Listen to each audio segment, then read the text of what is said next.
মানুষকে বারবার বলেছে মসজিদ বানা নামাজ পড়, মসজিদ বানা নামাজ পড়। মানুষও এই কথাগুলি খুব, কোনো বিপদ নাই, সমস্যা নাই, নামাজ পড়তে কোনো সমস্যা আছে নাকি, নামাজ পড়ো নামাজ পড়ো নামাজ পড়ো। কিন্তু মানুষকে এটা বলে নাই নামাজ পড়ার আগে ঈমান।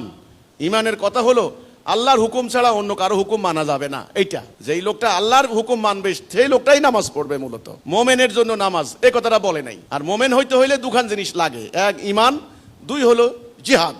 এই জনগণকে ঈমান এবং জিহাদ এই দুইয়ের কনসেপ্ট তারা দেয় নাই, না দিয়ে বলছে খালি নামাজ পড় নামাজ পড়, মসজিদ বানা মসজিদ বানা। তো জনগণ নিরাপদ আমল নামাজ পড়েই যাচ্ছে। কিন্তু আল্লাহ রাসূল যে লড়াই করলেন, দিন কায়েম করলেন, জিহাদ করলেন, জীবন দিলেন, রক্ত দিলেন, এত বড় সংগ্রামী জীবন তারা গায়েব করে দিল। এটাকে গোপন করলো না। কেন গায়েব করে দিল? কারণ তারা জানে তারা নিজেরা করবে না, এত বড় ঝুঁকি তারা নিবে না, রিস্ক তারা নিবে না। এই জন্যে তারা নিজেরা যেহেতু করবে না, তাহলে জনগণকে আমরা বলবো না, তারা গোপন করে রাখলো। যেখানে আল্লাহ রোজা ফরজ করেছেন, কিতাল ফরজ। যেখানে আল্লাহ সুদ হারাম করেছেন, সুদও হারাম।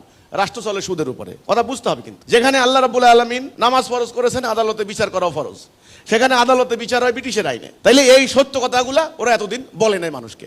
এখন হিজবুত তাওহীদ আল্লাহর পক্ষ থেকে যখন দাঁড়িয়েছে, খুবই সাধারণ খেটে খাওয়া এই সাধারণ শ্রমজীবী মানুষ, মানুষ মুক্তিকামী মানুষ, এরা আসলে ওই যে বেলালদের মতো, হযরত বেলাল রাদিয়াল্লাহু তাআলা আনহু, ওনাদের মতো নিপীড়িত জনতা, বঞ্চিত অসহায় জনতা, মানবাধিকার হারা জনতা। এরা সমাজে খালি নিপীড়িত লাঞ্ছিত হয়েছে এই ধর্মগুরুদের দ্বারা আর পলিটিশিয়ানদের দ্বারা। এখন এরা ঐক্যবদ্ধ হয়েছে আল্লাহর দ্বীন কায়েম করার জন্য।